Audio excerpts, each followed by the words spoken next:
Trotter is a professor of literature at Trotter College in Charleston, and he is among, I think, among the most outstanding essayists writing in the United States today.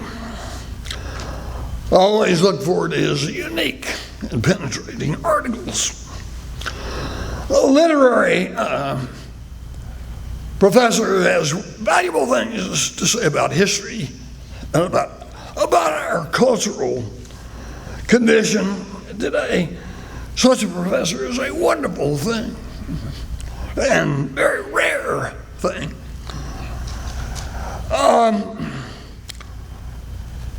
The only thing rarer than a literature professor with a broad view is a history professor who knows anything about literature.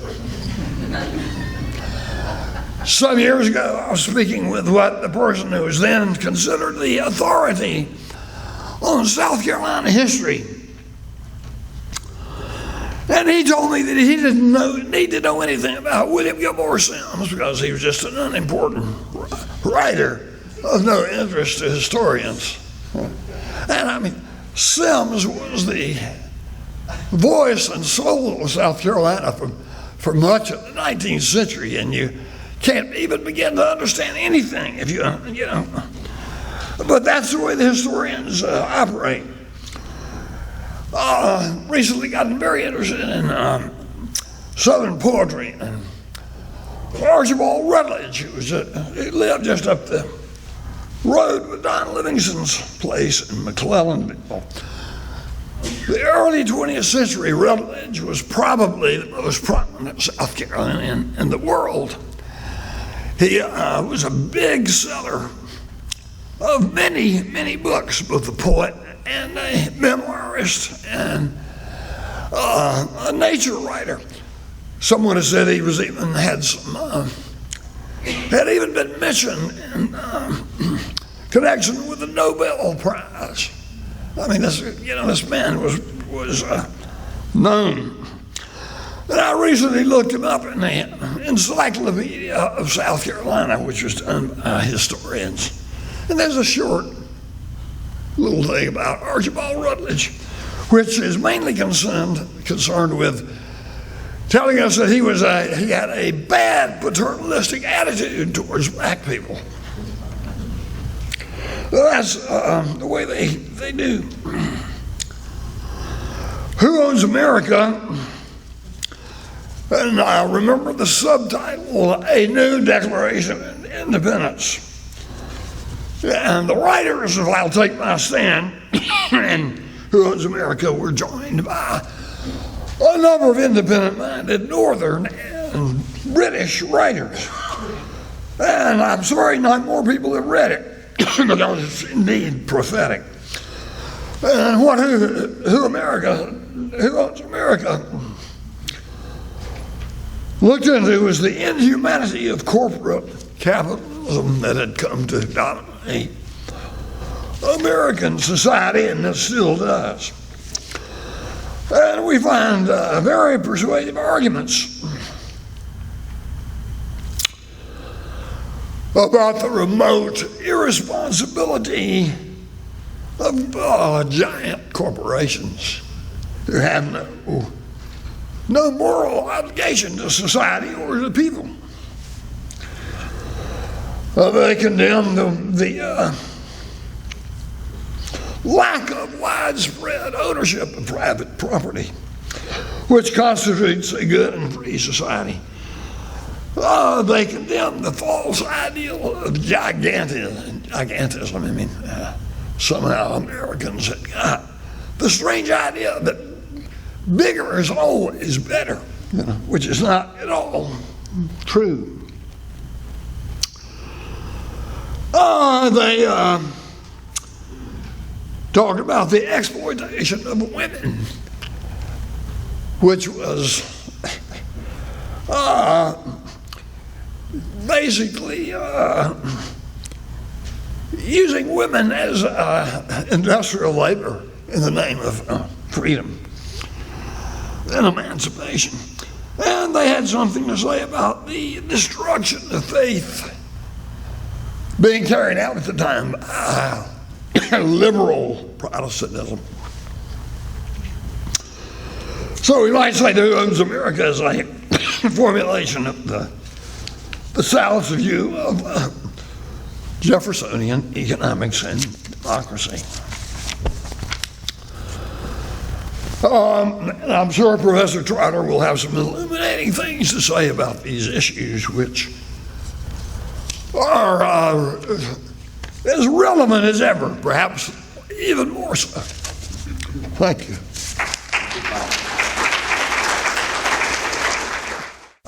Bill, I wanted to thank you for not singing this morning, because otherwise that's an act I couldn't follow. I wouldn't want to try. So, Clive mentioned the book. This is the sequel, of course, to I'll Take My Stand. And for those of you who haven't seen a copy, this is the ISI edition, which is about the only one that you could probably find.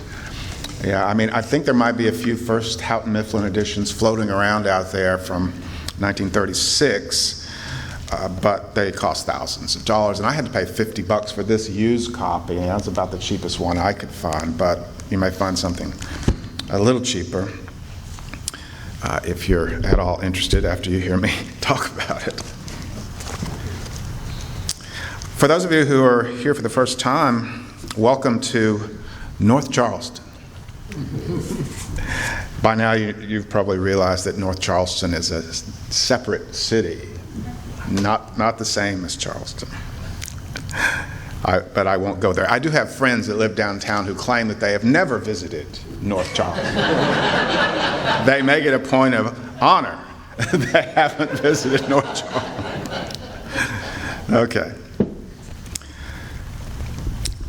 So most of the agrarians that wrote for I'll Take My Stand do appear also in Who Owns America. They recruited a few new writers for this volume, especially Herbert Agar, A-G-A-R, who was co-editor of the book along with Alan Tate, and who contributes an essay which I'll be referring to. They actually had to work kind of hard to find a publisher. Possibly some of the publishers that they approached were a little hesitant because I'll Take My Stand had, of course, as you've learned, generated a good deal of hostility. And I don't think the sales figures on I'll Take My Stand were all that great.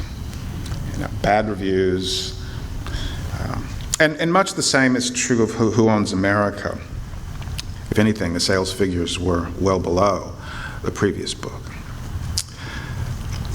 But they eventually found a publisher through Herbert Agar, who had been awarded the Pulitzer Prize the year before, and I guess it was 1935, for a populist history called The People's Choice, actually published in 1933 and then awarded the prize the next year. In a letter, a 1933 letter to Harper and Brothers, as the publishing company was known in those days, when he approached them the first time seeking a publisher, Tate made it clear that the proposed collection of essays would attempt to chart a distinctly different course for America than that taken by the New Deal, which, he noted, amounted to little more than a tinkering with the parts while letting American society drift. He proposed, in fact, a book that would be a blueprint for conservative revolution, his words. From its inception, Who Owns America had sought to target a national audience, primarily, to go beyond the exclusively Southern theme, while many of those themes do carry over into the new book. And doubtless there were those who were unfamiliar with the arguments, who had perhaps not read I'll Take My Stand, who, opening Who Owns America, would perhaps have been taken aback by essays that seemed to be frontal attacks on capitalism itself. Many of those readers were no doubt self-described conservatives, convinced along with Calvin Coolidge that the chief business of America is business, buying, selling, investing, prospering. That's the rest of that quote that we rarely hear. Of course, anyone who reads the book, Who Owns America, with close attention will understand that its various essayists have no quarrel with buying, selling, investing, or prospering, though they would certainly have questioned whether the business of America is somehow summed up in those activities.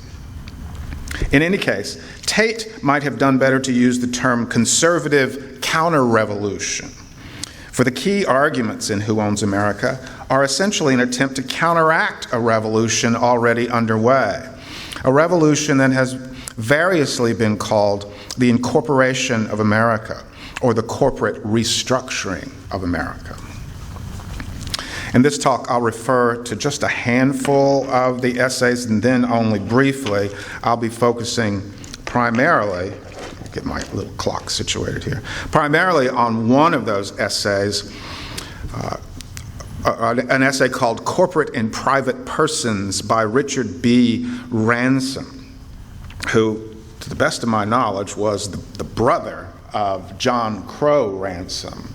But it's very difficult to find, Tom, do you know?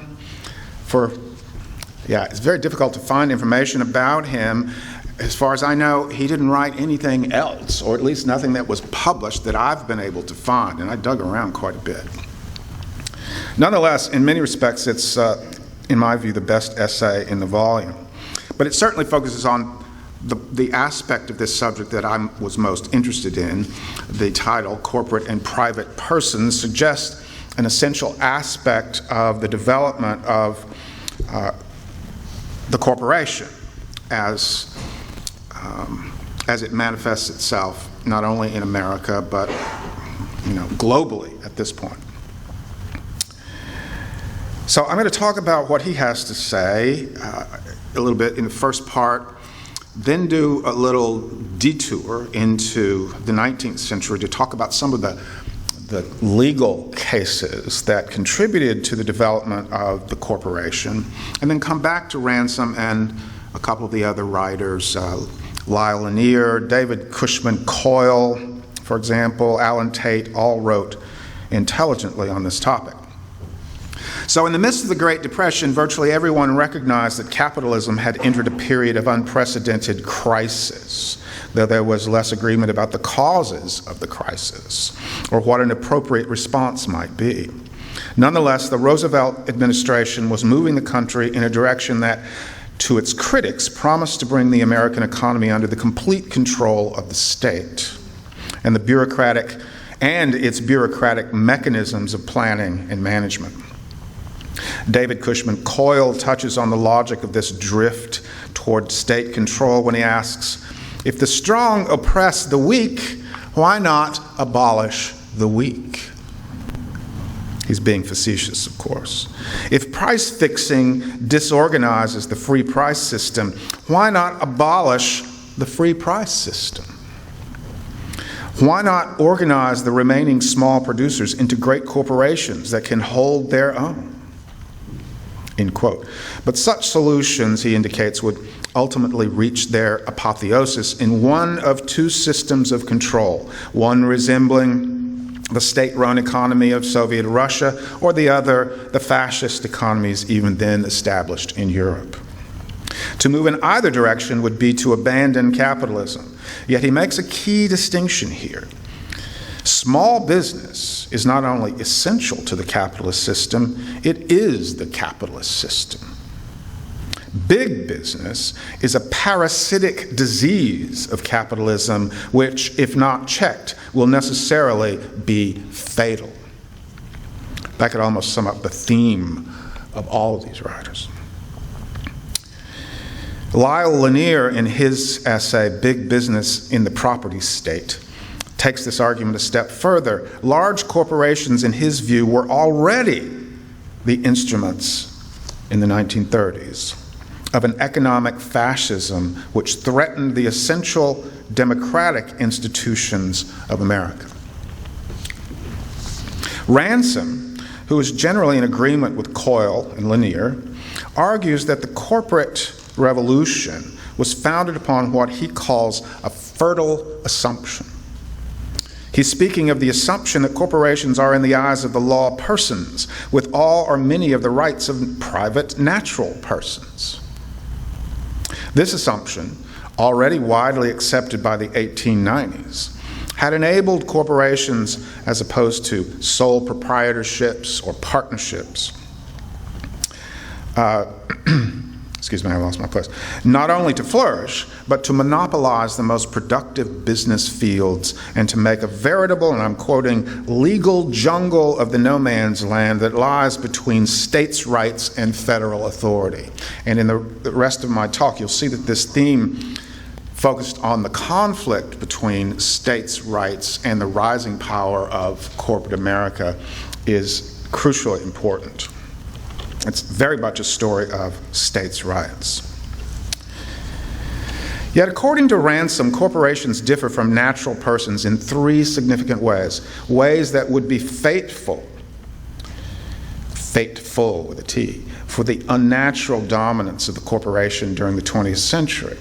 First, corporations under the law are permanent entities, unlike natural persons, unlike you or me, whose existence is limited by death. Second, a corporation's responsibility is impersonal, and the responsibility of its owners, shareholders, is limited by the corporate charter or by statute. By contrast, the responsibility of the private individual for his or her acts and debts is unlimited and extends to his estate. In other words, the natural person is not protected by what is called limited liability, one of the cornerstones of corporate expansion in the 19th and 20th centuries. Thirdly, corporate management is, in practice, largely independent of its actual ownership, by contrast to the private person who enters into business as a partner or sole proprietor. This separation between owners and managers is a crucial foundation for what we call managerialism. I'll just briefly note here that Ransom is pulling a lot of this material from a source that was common to several of these writers, and I'm speaking here of a book called The Modern Corporation and Private Property by Adolph Burrell and Gardner Means, widely read in the 1930s, went into a second edition in 1967, and both of them are especially critical of the separation between owners and managers in the corporate realm. Next, Ransom challenges the assumption that the corporate form somehow evolved naturally out of capitalism. This is a widespread assumption even today.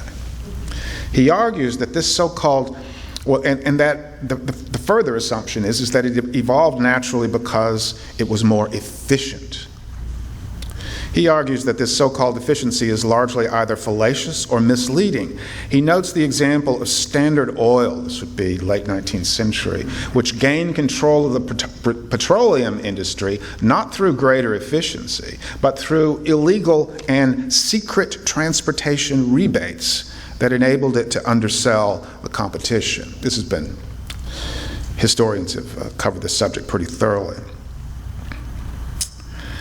More generally, though, corporations achieve what is called efficiency by, among other methods, subdividing the duties of employees until each is a specialist within a very narrow frame of the production process.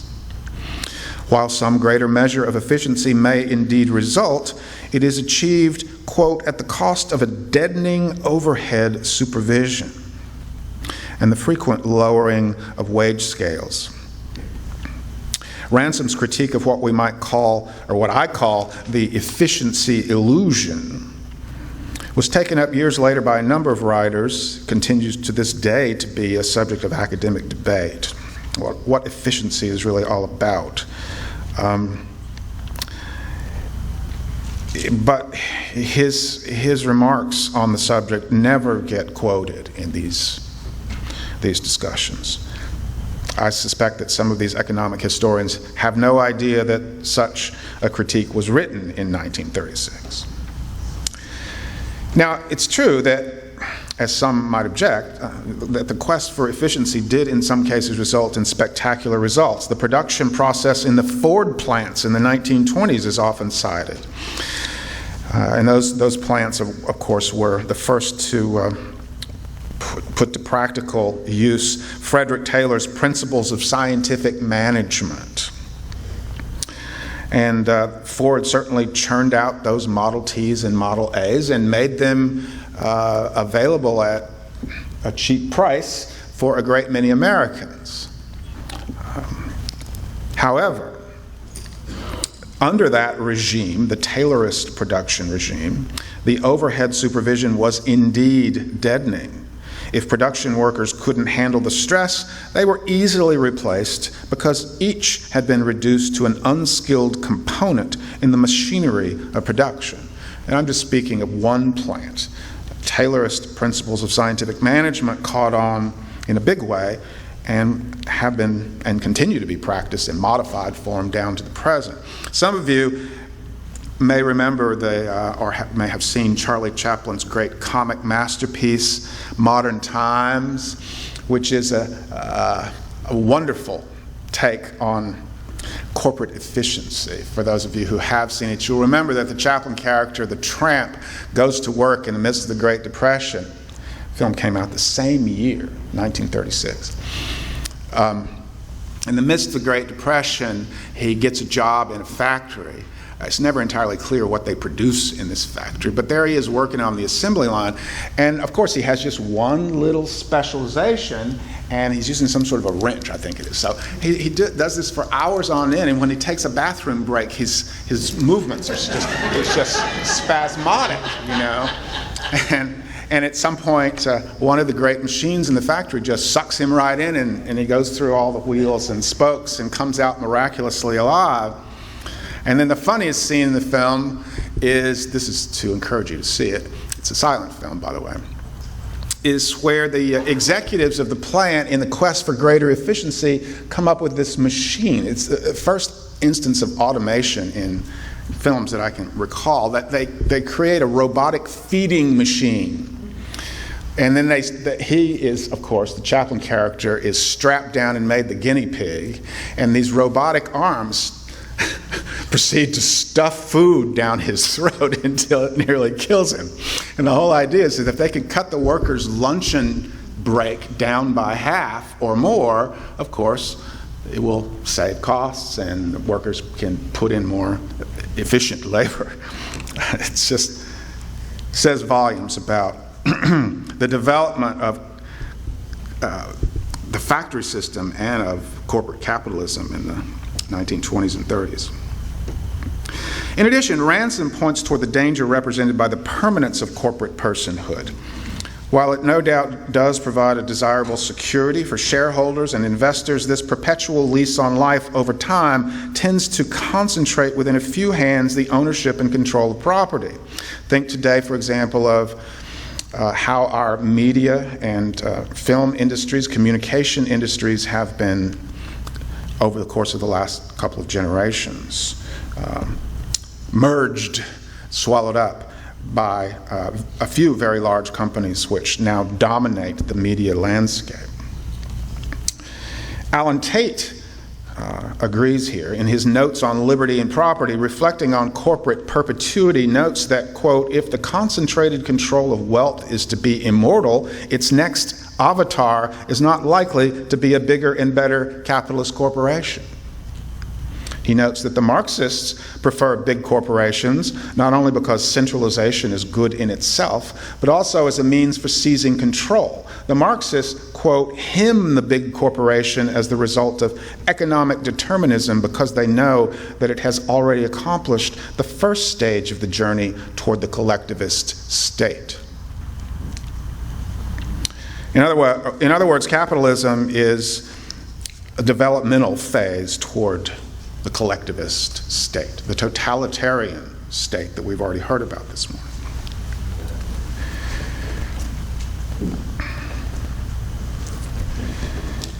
Okay, I'll come back to Ransom in a few moments because he does propose a number of possible solutions to the problems raised by corporate dominance.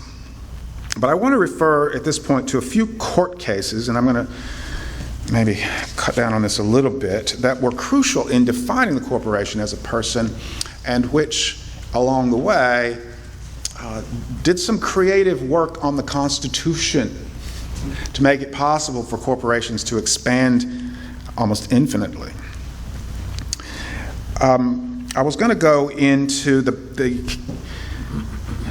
first example here, the case known as the Bank of the United States versus DeVoe, 1809, in some detail, but I can see that I'm probably going to have to streamline this. Very briefly, the Bank of the U.S. was, as many of you know already, the first federal chartered corporation, the first one that had any sort of lifespan to it. It was the brainchild of America's hip-hop darling, Alex Hamilton, who sought thereby to put the nation's currency and finances on sound footing and to promote national commerce. So the first bank, was a gigantic corporation chartered by Congress. And they wanted to create a national economy. And so that meant that they had to make war against local economies, essentially economic war. So for example, they went into the state of Georgia, they set up a branch of the bank, and there were some folks in Georgia who weren't too happy with this because they were Jeffersonians, not Hamiltonians. Remember, Alex was still alive in these days, as far as I recall. What year did he die? I think he was.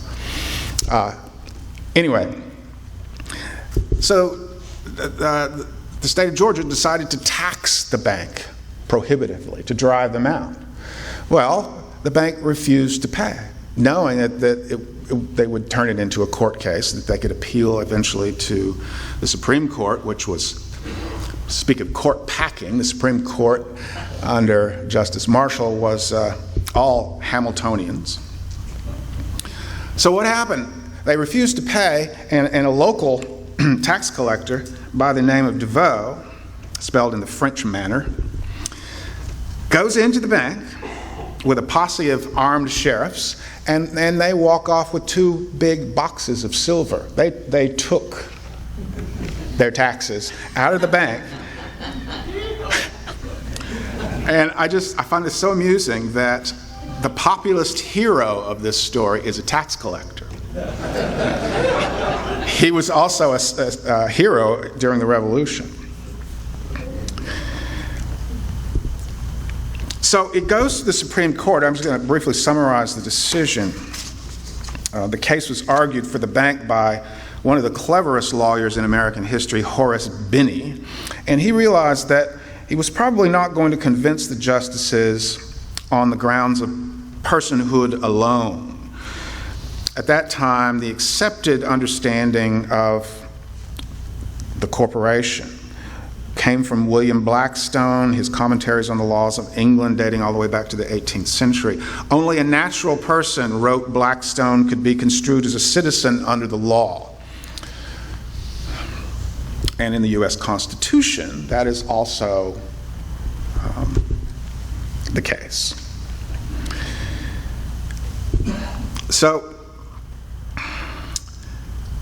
if you can't, and what did the bank want to do? The bank wanted to sue to get their money back, the money that had been taken from them by DeVoe and his sheriffs.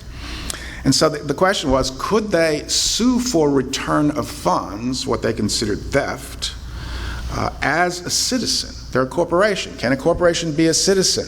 It was still understood that no, a corporation could not be a citizen. And the justices were reluctant to abandon that position, but Binney found a way to persuade them to ignore the personhood of the bank, at least for the purposes of this particular decision, and to look beyond the personhood of the bank at the natural persons that is, the agents who run the bank, and to consider that they suffered from this theft. And he also pled what is known as diversity jurisdiction, which I know that sounds trendy. It's actually something that is long been established in constitutional law, that if you're going to sue for whatever damages, or in any sort of case, you have to have a fair trial, right? It's a part of the fair trial idea, and that if you're going to sue some individuals in Georgia, let's say, or if the owners of the bank, in this case the owners of the bank, I guess this would be the major shareholders, resided in more than one state, then under the law they have to be ensured diversity in the decision, or be given to be sure that they will not be faced with bias in the decision because of where they do or do not reside. Does that make any sense? It's a difficult legal concept. And so that's the way he argued the case. And Justice Marshall wanted to rule in favor of the bank to begin with. He just needed a way to do it. The upshot was that while the court maintained that a corporation had no standing as a citizen, a precedent was set that would be used often in the 19th century to expand the rights of corporations, and especially against the authority of the states. Because while no one questioned that corporations were persons insofar as the separation of ownership from management was concerned, it had begun to appear that some blurring of the distinction between the artificial person and the agents or directors became necessary. An even more important case that came before the Marshall Court is the famous Dartmouth College versus Woodward. And this is a case in 1819 which had to do with the monopoly that, well, let me just stick to what I've written here. The issue was whether the state of New Hampshire was within its rights to alter, without the consent of the college, the charter granted to its trustees. Overriding the charter, the state legislature had, in effect, converted the college into a state instrument by giving the governor of the state authority to expand the board of trustees. The charter, by the way, was a royal charter that dated back to colonial times. So they had, in effect, converted the college into a state instrument by giving the governor of the state authority to expand the board of trustees. In its decision, the court refused to grant the state that authority. Marshall wrote that, quote, while the power of a state may be necessary to create and sustain a corporation, the corporation does not thereby become a public institution. He added, it is no more a state instrument than a natural person exercising the same powers would be. Now, this is crucial. As you can see, the justice is having his cake and eating it too. On the one hand, he ignores the separation of the bank's legal personhood from its natural agents, while on the other, he seems to be claiming that the bank is a natural person, not merely the instrument of a state. Putting this in some perspective, you have to remember that most corporations in those days served some clearly definable public purpose. They weren't just about making money. Well into the early decades of the 19th century, when states chartered corporations, they did so on the basis that it served some, public good, even if it involved some level of profit making. There were some fairly stringent guidelines. So now he seems to be saying that, the corporation is not an extension of the state, not an instrument of the public good, or at least it doesn't have to be an instrument of the public good. It can just be about business. At least that's my understanding of the ruling. What is crucial to recognize is that the corporation's quasi-public status has been discarded and replaced with a private one. Legal scholar David Seepley has asserted that in the Dartmouth case, the court transformed the corporation into a pure creature of the market, exempting it from any duty or accountability to the public. And of course, this is an ongoing debate.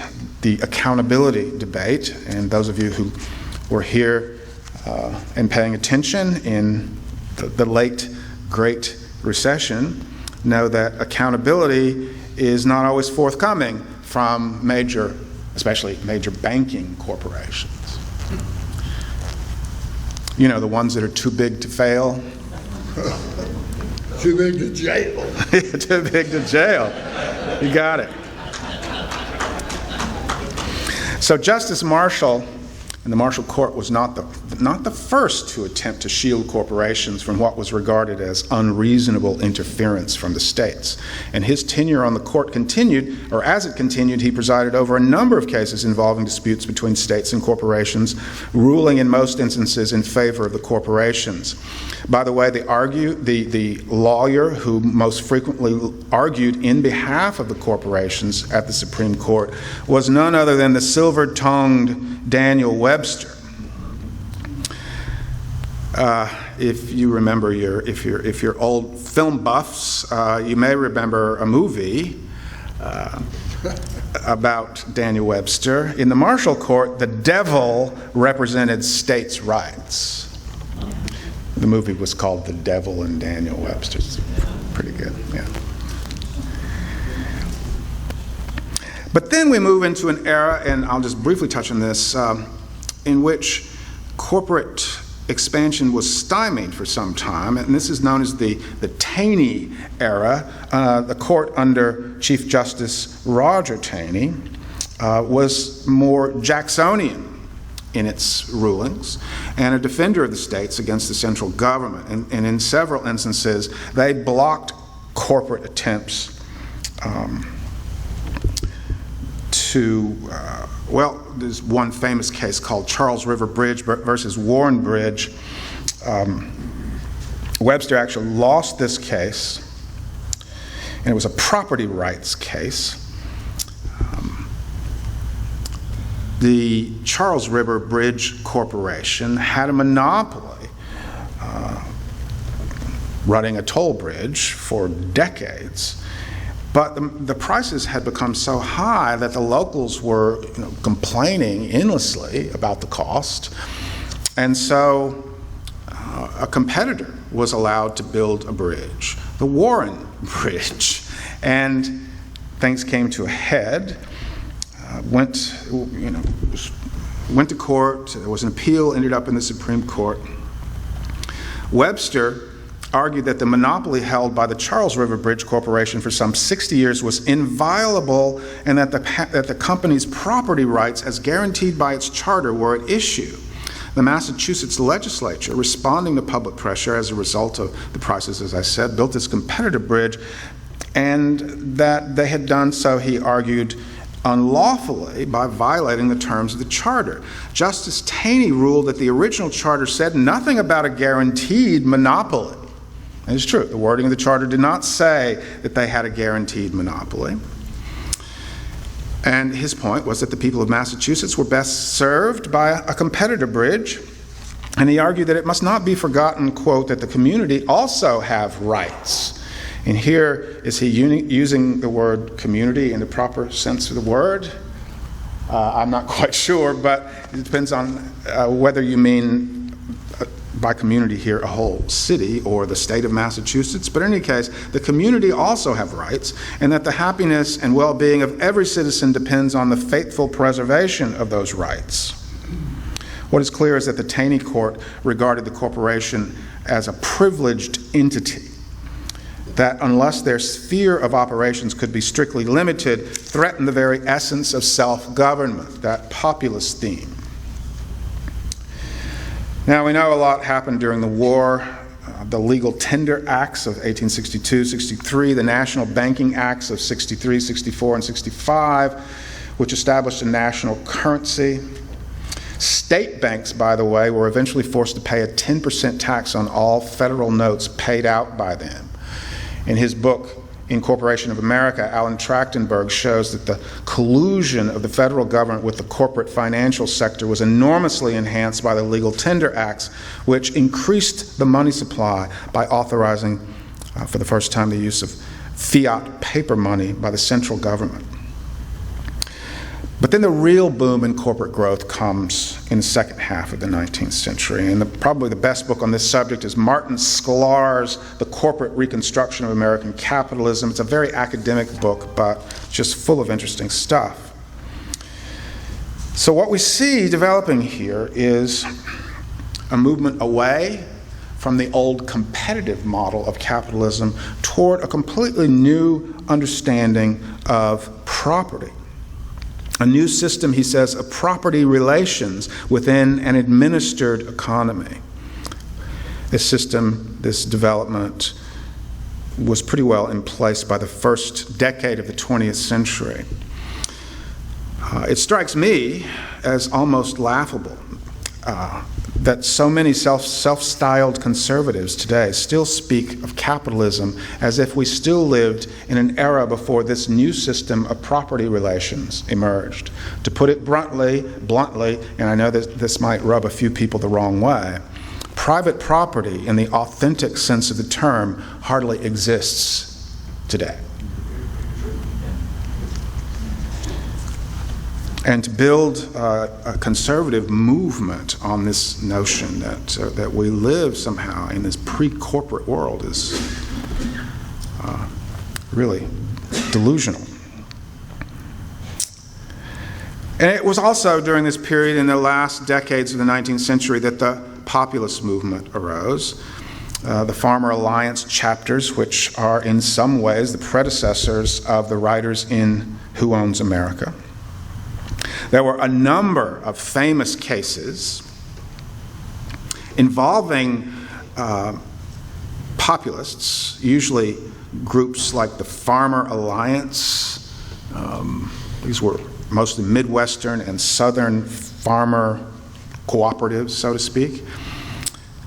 The most memorable of these is the court case involving Missouri Pacific Railroad and Nebraska, 1896. And I'm going to mention this because it is, in certain respects, the most interesting of all the cases that I considered in this research. In the Nebraska case, local farmers in Nebraska who were members of an alliance chapter sued for the right to construct their own grain elevators along the Missouri Pacific line within a right-of-way that had been ceded to the railway some years earlier by the community, by the town there. Their purpose was to avoid the excessively high prices charged for storage by the grain elevator operators who had been granted a monopoly on the local business by the railway. So the railway, Missouri Pacific, and the grain elevator operators, two different companies, colluded to keep prices high and to keep competitors out. That's capitalism.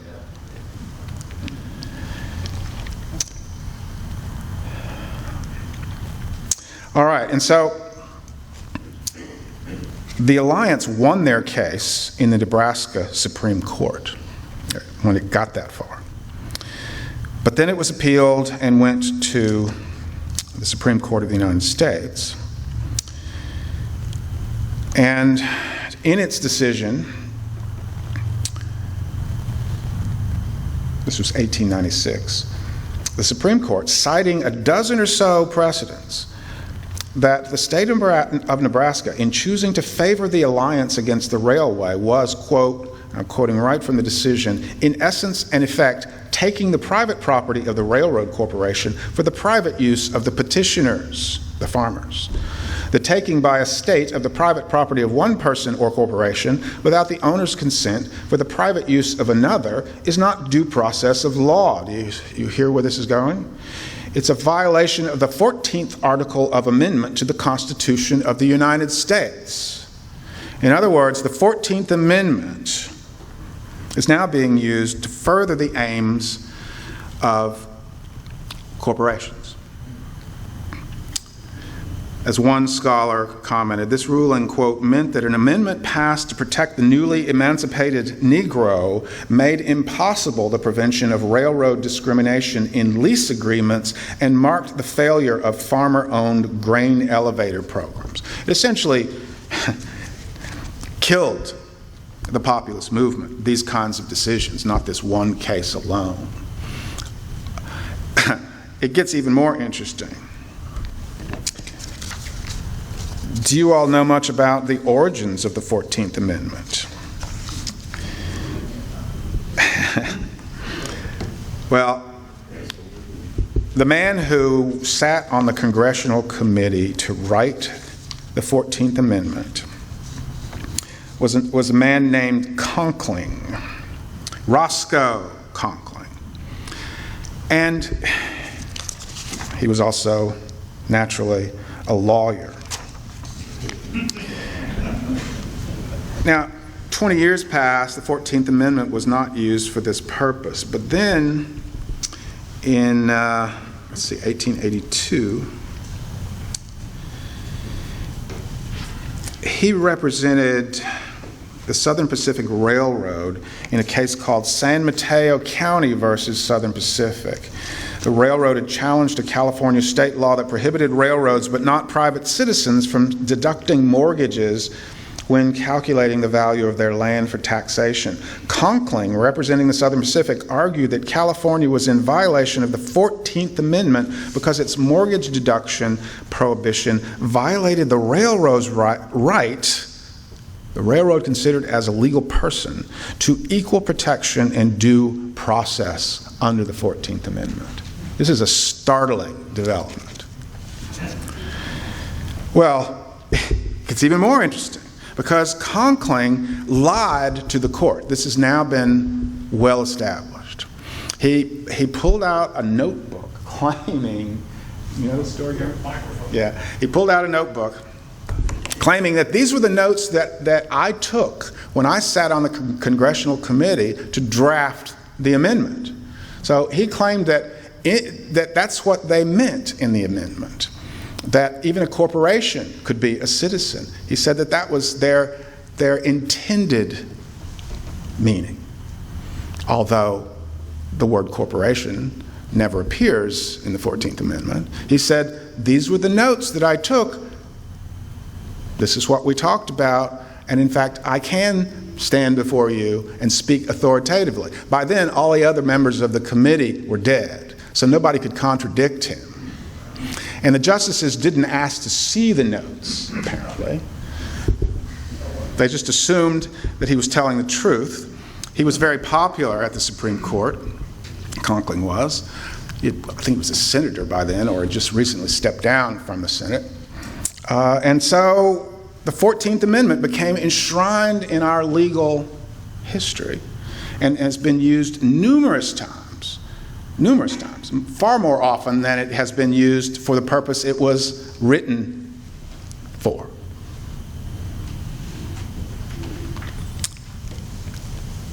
And thus the personhood, with most of the rights of a natural person, not all of them, but most, has been firmly established.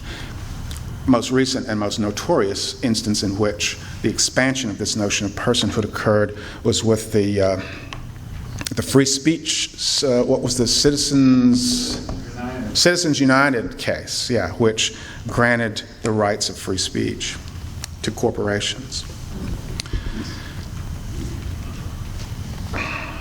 Okay. I'll jump back to Ransom now in the interest of time.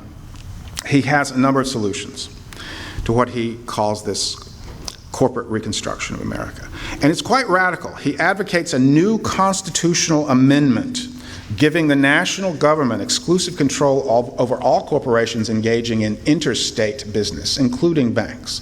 State authority would be reserved only to regulate those companies operating within the confines of the individual states. By the way, do you all know that most corporations in America of any size are chartered in basically two states? The state of Delaware and the state of New Jersey, Delaware being the leader by far. Yeah. Because their charters are they're written in such a way that corporations can pretty much do anything they want. They don't stipulate any real restrictions. And they make a lot of money off of it too, I think. Yeah. Second, under the auspices of such an amendment, he suggests that the states would be free to undertake somewhat to restrict the probable length of profitable business life of the corporations which they charter within the states, and that this might be accomplished by selective inheritance taxes on the transfer of corporate shares or assets. A shorter term of corporate life would lead to more direct responsibility on corporate management and would reduce the probability that corporations will acquire fixed privileges or permanent control of social services. I'm not quite sure what he means by social services there. Third, the proposed amendment would recognize that corporations serve a variety of purposes. And so, for some corporations, the level of federal oversight, now we're talking about federally chartered corporations, would be minimal, meaning that they would be subject to some level of federal regulation, more or less stringent, while some would have to be brought entirely under federal control and ownership. This group would include any corporation whose public character is the most essential part of its operations and charter. So it sounds, on the face of it, a little bit like socialism. Certain key corporations, like utilities and so forth, he doesn't get very specific, would be placed under total government control. Fourth, the personal liability of stockholders in a federally chartered corporation should be extended in the amount of at least twice the proportionate investment of each stockholder. As it stands now, if you invest in a company, let's say you invest $1,000 in shares of IT&T or something, and the stock goes bust, you're not going to lose any more than what you invested. Right? Under this proposal, your loss would double. Clearly, to encourage, his purpose is to encourage shareholders who are the owners of corporations to be more vigilant about what the corporation is up to. How many of you pay much attention to, how many of you have a stock portfolio? How many of you pay daily, weekly, even monthly attention to what's going on and what kinds of decisions those companies are making, what kinds of investments they're involved in? I don't. I mean, I have better things to do. But if I knew that I was going to lose double my share of ownership in those equities, maybe I would pay more attention. I don't know. And then he proposes that all stock issues by a federally chartered corporation, and remember this would be virtually all corporations because virtually all corporations these days are interstate corporations.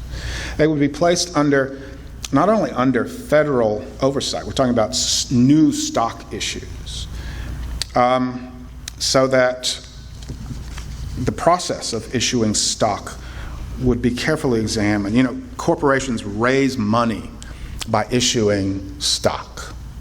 You know, we need some money to expand, to build some new factories or whatever. We sell more shares within certain limits, because if you sell too many, the value of the stock begins to drop. But they sell shares to raise developmental funds.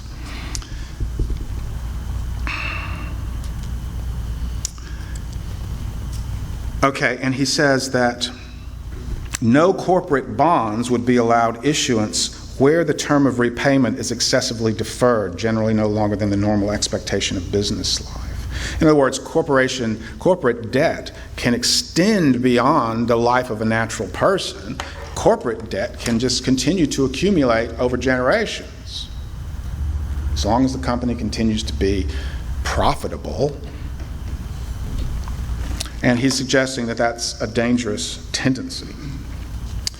He wants to impose a charter tax on all federally chartered corporations, as much as 1% annually on the par value of its stock issues, plus an assets tax on any corporate assets in excess of the value of the company's stock.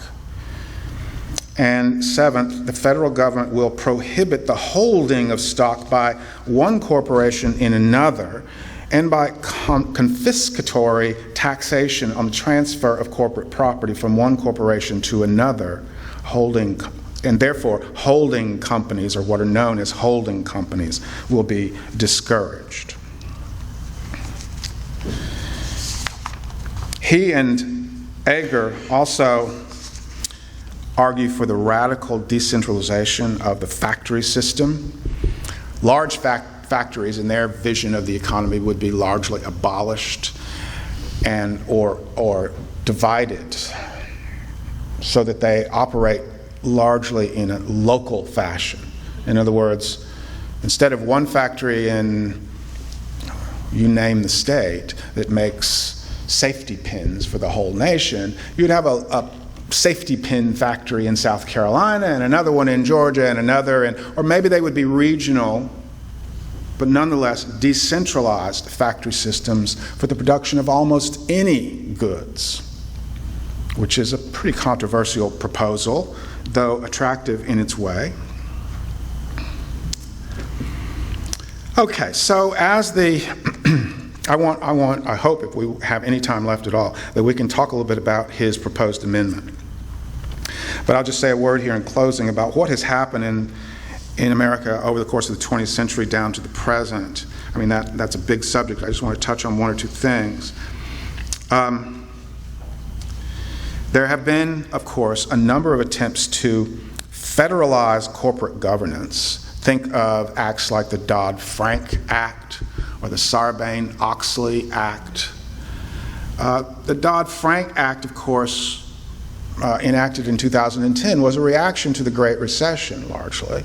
And some of the elements of the Dodd-Frank Act have been useful. There is oversight that we did not have before. And it gets mixed reviews. The Wisconsin Bankers Association says that Dodd-Frank has in some measure improved the stability of the financial system as evidenced during the COVID crisis during the first half of this year, meaning the economy didn't collapse between March of this year and sometime in midsummer before things began to get jump-started again. When we were in lockdown, the economy did not collapse. Why? A lot of people thought that it would. And the suggestion here is that Dodd-Frank has forced the banks to create more liquidity. I love that word. Which means that they have more cash reserves on hand. And also, he speaks well of the supervision of the Financial Stability Oversight Council, FSOC, which was established by the Act. But it might be argued that such measures, by the standards of the writers in Who Owns America, are not nearly enough. They are, one might say, little more than putting lipstick on the capitalist pig. After all, some banks are just too big for jail. Which is to say that their assets and debts are so hopelessly intertwined with our economic system that their collapse would result in something far worse than the Great Depression, what we all fear. Lastly, and I don't think that the writers in Who Owns America could have anticipated this. Think of how deeply intertwined all of us are with corporate America, especially through our retirement plans. Roughly between 60 and 70% of Americans depend upon mid-sized and large corporations for their livelihood, for their jobs. And today, even our hopes for a debt-free, worry-free retirement are predicated upon the largesse of those corporations. In the pre-World War II era, only a tiny percentage of Americans owned shares in stocks. Today, over 55% of Americans are directly invested in the stock market through private employer retirement plans. But that number is not the whole story. Traditional defined benefit retirement pensions account for roughly another 30%. So you do the math.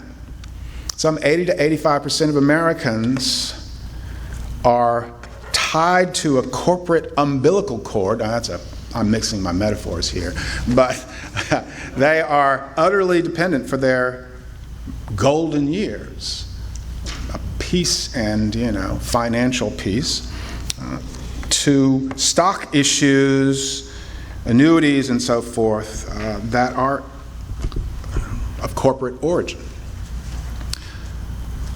They're certainly not, in most cases, looking forward to or expecting their extended families to take care of them. We all, assume today that we have to take care of ourselves, that we have to make provisions for our retirement without becoming dependent on others. One of the great fears of Americans. So we're all intertwined with corporate America. Virtually all of us are shareholders in the corporate economy.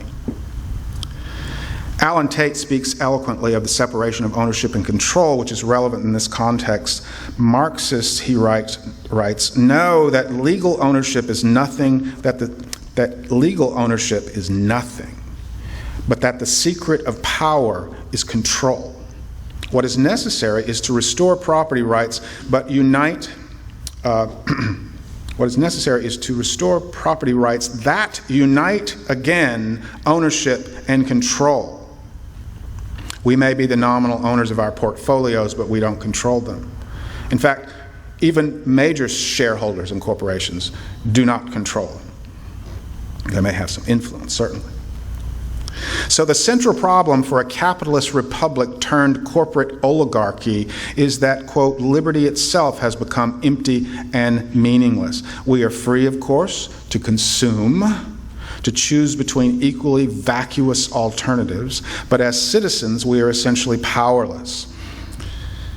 One thinks, in this context, of that memorable poem by Robinson Jeffers, The Sane Purse, published in 1937, just a year after this book was published. In the opening stanza, he describes a scene off the Pacific coast near Monterey, where sardine fishermen hauled in, as he watched, in their sane purse nets, thousands of shining fish. Then in the second stanza, the image of the sardines caught in those nets becomes a metaphor. Kathleen, you know this poem? Only a little. Only a little? Okay. Another English major over there. So he writes in the second stanza, lately I was looking from a night mountaintop on a wide city, the colored splendor, galaxies of light. How could I help but recall the seine net gathering the luminous fish? I cannot tell you how beautiful the city appeared, and a little terrible. I thought, we have geared the machines and locked all together into interdependence. We have built the great cities. Now there is no escape. We have gathered vast populations incapable of free survival, insulated from the strong earth, each person in himself helpless, on all dependent. The circle is closed and the net is being hauled in. They barely feel the cords drawing, yet they shine already. The tone is a little fatalistic, but as a prophetic warning, it's a powerful image of our slavery today. Who's drawing in the nets? Is it the central government? Or is it corporate America? Or is there any real difference between the two? Any substantial difference, right? Questions, comments?